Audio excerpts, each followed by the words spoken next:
Welcome back. Now, let us wrap up our lesson.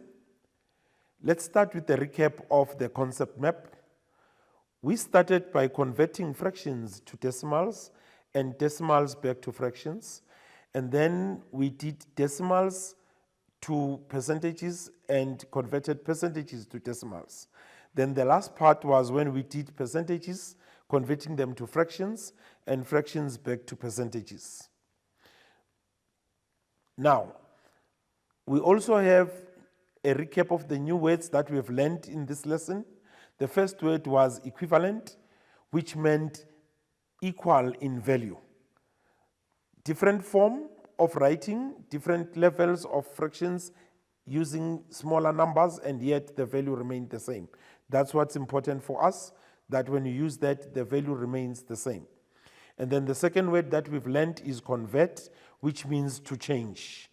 It's a simpler word to use for fractions, but then it only means to change.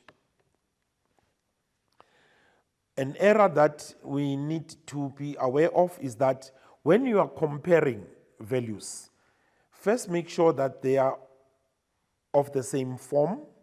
That is, both values are either common fractions, decimals, or percentages.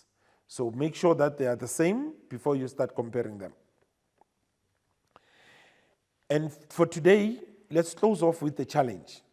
Jamie has 20 bottles of juice and needs 5/8 of the bottle to fill one glass. How many glasses can he fill? Work out the calculations, use all the forms that you've learned, and find the answer of that question.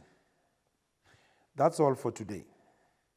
Thank you very much. I hope you enjoyed our lesson and you are now able to convert decimals to fractions and fractions to percentages and vice versa. See you next time. Goodbye.